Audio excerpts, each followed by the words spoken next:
ایک بزرگ فرماتے ہیں، میں بعد نماز عشاء ایک مسجد میں گیا تو دیکھا کہ وہاں ایک رئیس تاجر بیٹھا ہے اور ساتھ ہی ایک خوبصورت نورانی چہرے والا کوئی مقبول حق بھی بیٹھا ہے۔ میں نماز پڑھ چکا تو دیکھا کہ وہ مقبول حق اپنے ہاتھ اٹھا کر خدا سے دعا مانگ رہا ہے اور کہہ رہا ہے، الہی بھنا ہوا گوشت اور حلوہ کھلا دے۔ اس رئیس تاجر نے سنا تو ہنس کر کہنے لگا کہ یہ فقیر دراصل مجھے سنا رہا ہے، خدا کی قسم اگر مجھ سے مانگتا تو میں اسے دیتا، مگر اب میں اسے کچھ نہ دوں گا۔ تھوڑی دیر کے بعد وہ مقبول سو گیا اور میں نے دیکھا کہ ایک شخص ایک ڈھکا ہوا طبق لے کر آیا اور ہم سب کو دیکھنے کے بعد اس سوئے ہوئے مقبول حق کو دیکھ کر طبق نیچے رکھ کر اس کے پاس بیٹھ گیا اور اسے جگا کر عرض کرنے لگا، بھنا ہوا گوشت اور حلوہ حاضر ہے، کھائیے۔ اس مقبول حق نے حسب طلب اس میں سے کچھ کھا لیا اور پھر وہ طبق واپس کر دیا۔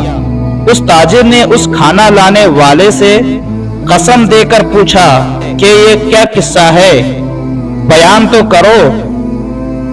وہ بولا، میں ایک مزدور ہوں، آج بڑے دنوں کے بعد مزدوری میں کچھ اچھے پیسے مل گئے تھے۔ میری بیوی نے بھنے ہوئے گوشت اور حلوہ کی خواہش کا اظہار کیا، ہم نے یہ چیزیں تیار کی۔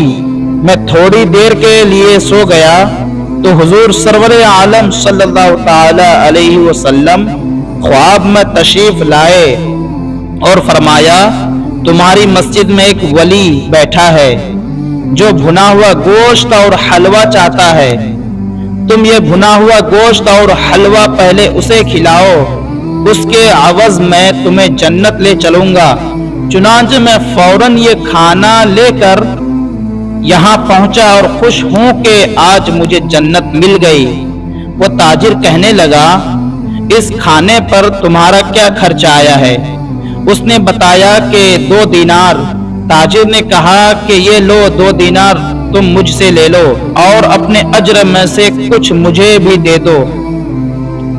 وہ بولا، ہرگز نہیں۔ تاجر نے کہا 10 دینار لے لو۔ وہ بولا، ہرگز نہیں۔ تاجر نے کہا 100 دینار لے لو۔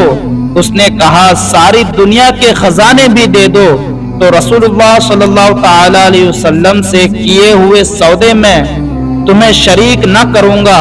تمہاری قسمت میں یہ چیز ہوتی تو تم مجھ سے پہل کر سکتے تھے، مگر اب تم اپنے آپ کو محروم سمجھو۔